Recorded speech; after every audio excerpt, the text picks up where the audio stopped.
Okay, so next up we have Assistant Professor Phinu Joshi, and she is going to be talking about teaching digital natives privilege or pain. And Phinu is going to be talking to us from India. So over to you, Phinu.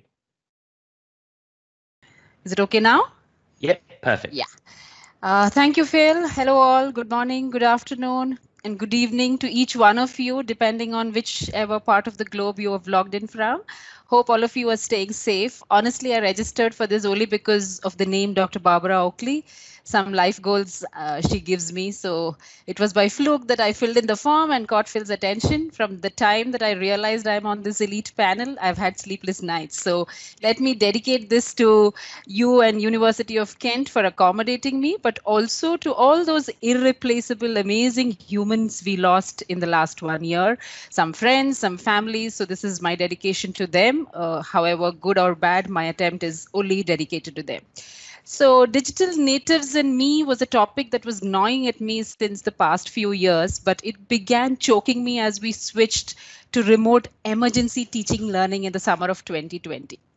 Life has been topsy turvy since then. Work from home, work for home, taking a toll on most teachers and some students as well. Support from the IT teams from campuses have been phenomenal. Most of us did not know the world of digital learning. Some of us were new, and the awkwardness was avoided thanks to the support that we got from our campuses as teachers. And in my case, the digital divide was far less because most students had connectivity and personal gadgets to use for the synchronous sessions and the asynchronous ones too. The challenges were numerous, but the seed for this debate on pain versus privilege stemmed from the fact that none of the students would switch on their camera, like Sam was mentioning, during the synchronous sessions, except a few of them by choice, not by choice, but by force. And my question emerged from those conversations that we had on call, and the class always avoided video presence. But at the same time, the same students who didn't want to switch on their video and talk on the call were all over Instagram, and their Facebook profiles would be updated regularly. So for me, the question of who is a digital native was a definition that most of us realize today. But I equated digital natives with my students, especially undergraduate students of business administration, most of them in their 20s, some of them, of course, in their teens. So the perception versus reality was my battle. Perception of teachers about digital natives differed from their reality in some contexts, since most youngsters had responsibilities to handle at home that would otherwise be far away from their campus lives. Some of them were asked to handle businesses in the aftermath of the harsh economic blow, while others had to tend to household chores in the absence of guardians, and a few others also acted as home nurses for ailing parents and elders at home. Most importantly, there were plenty of them who we teachers believed were adept at handling technology, but the truth was that they were not comfortable learning through a medium that was this alien to them. Some of them were terrified of being asked to unmute and speak or appear on screen with their camera switched on, partly ashamed of their messy surroundings and partly due to the fear of being judged by peers. These digital natives were uneasy with online learning. This gap of assumptions took a while to bridge, especially with teachers and students, and the need to iron out differences between both became easier when the teacher confessed to difficulties and hurdles from her own end. And I think that was the point of no looking back and revelation for me. So let me go about giving my thoughts on this in the three questions framework that is so famous now, the what, so what, and the now what framework, where I'll just give you a little brief about how I thought of remote emergency teaching learning and what are its implications and how we go forward with this. So the event, as you all know, was remote teaching, emergency remote teaching, and this was triggered by the pandemic, as you all know, in India as well. We noticed a few elements that stood out: the uncertainty around the pandemic, the loss of lives of near and dear ones among family and friends, the ambiguity in student participation, the fear of use of technology, and unease in opening up personal spaces to professional spaces, and vice versa. So the members of the faculty who were most unlikely to adopt to technology in my colleague group, they did so in a jiffy, and I was really amazed, and it became a very positive and inspiring story for me to be moving forward. And I really believe they went beyond their call of duty. Apart from this, a lot of us observed what is positive about this emergency teaching online was that there was a continuity of learning assured to both parents and to students. Distraction from the depression that was all around was definitely a positive aspect. But on the other hand, I also witnessed leadership without empathy. There was, in the name of this same continuity, there was a lot of ignorance and, a lot of depression. We neglected individual hardships, and that I think was very difficult on students as well as us as teachers from the leadership perspective.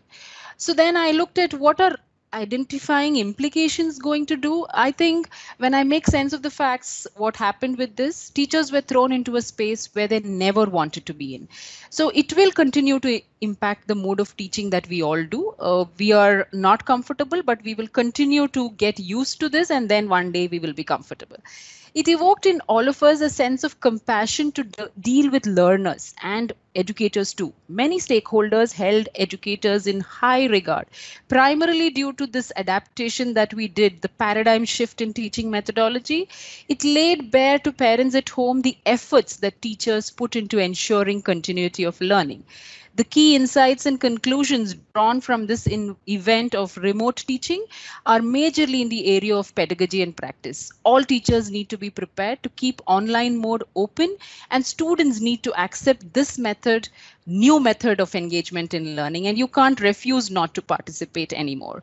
So I think when I did my similar small survey like Sam did on digital natives, with teachers, most of them said that it was a privilege, and many of them said that there were pain points, but it's okay. We are ready to accept that it's both a privilege and a pain.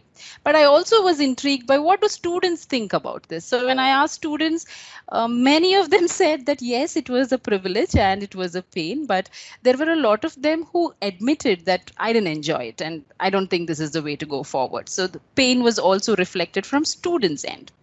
And as you know, most of you know, undergraduate students in India depend a lot on home support. They are not earning to support their education. So they wanted to be on campus learning and enjoying the campus life.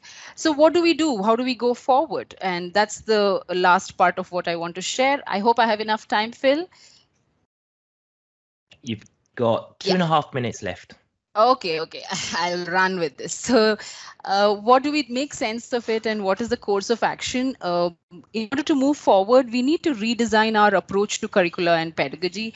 We need to reinvent ways to learn and relearn best practices in the classroom, whether it's online, offline, or hybrid. And it's going to be really a task for us teachers. And every calamity presents an opportunity, we know. The blessing that education is needs to be equitably shared with the lost, and the least. And for giving everyone the joy of learning is the hope that we all share with each other. And my lessons, like all of you, is the same, that digital natives have to be treated with empathy and not envy, because I might envy the ease with which they move online, but there are also difficulties that they face when they do this. If I respect the space of learning, online learning specifically, only then students will treat it as a sacred space too. And that's my learning, especially with this course that I have been doing from the last 1 year. Also, I think including stakeholders like parents, alumni, and recruiters will be a source of inspiration for most of us. And it's a testimony that we will be able to document these experiences of ours for generations to come, that we survived these unprecedented times. And digital natives or digital immigrants, we are all in it together.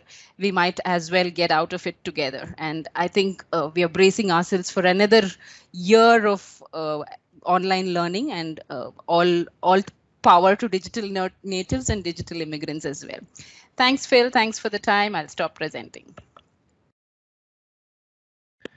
Thank you so much. Thank you.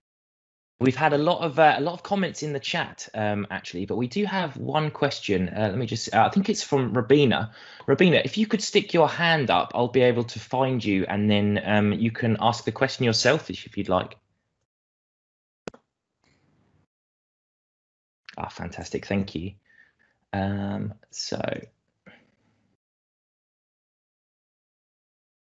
Yeah, hello, thank you. It was just about, really, what I've noticed is that people don't like to chat anymore. It's messaging, memes, videos, not live videos. So it's just really interesting to me with all this tech, we don't talk to each other anymore. I just wondered what your thoughts were on maybe that is part of the issue. Sorry, I just want to know your thoughts on. Phil, did you catch that? I think it was she was basically asking that, you know, now there's so much tech that available to us. Is it maybe preventing some people from engaging? So sorry if that's not exactly what you said, Robina, but yeah, so, yeah. So okay, so thanks, Robina. I think it's a challenge, and what I did with my advertising class was a real revelation for me.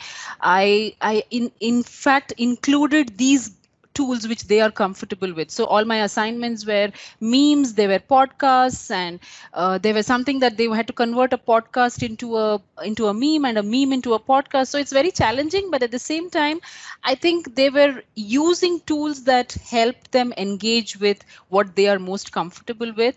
And I told them these memes are so wonderful, I'll put them on my Instagram profile, and they were also happy. You have an Instagram profile? I said I started it only for you and not for myself. So I think it's really I believe that I need to engage with them in the way they want to be engaged, but it's not always comfortable for us. So when we make ourselves uncomfortable is when we grow as teachers, and that's the only way we move forward. And I'm sure that whichever part of the world we are in, we get those jitters before getting into the class. I would have read for 7 hours before getting into this class, offline, online. I still am nervous when I get into that class, and when I get those challenges from the class, it helps me emerge so much more victorious that I did something good today and I made a difference to some youngster in there.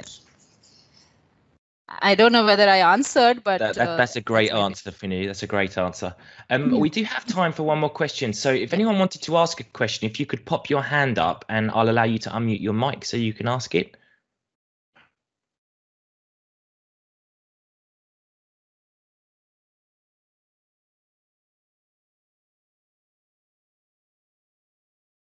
We have another. So here we go.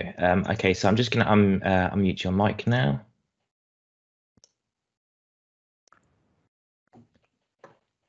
Okay, Dr. Kamlesh M. Soni.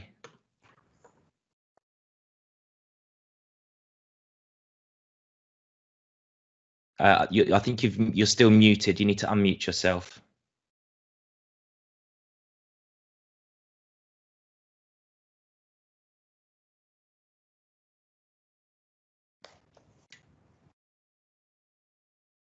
Are you there, Dr. Kamlesh?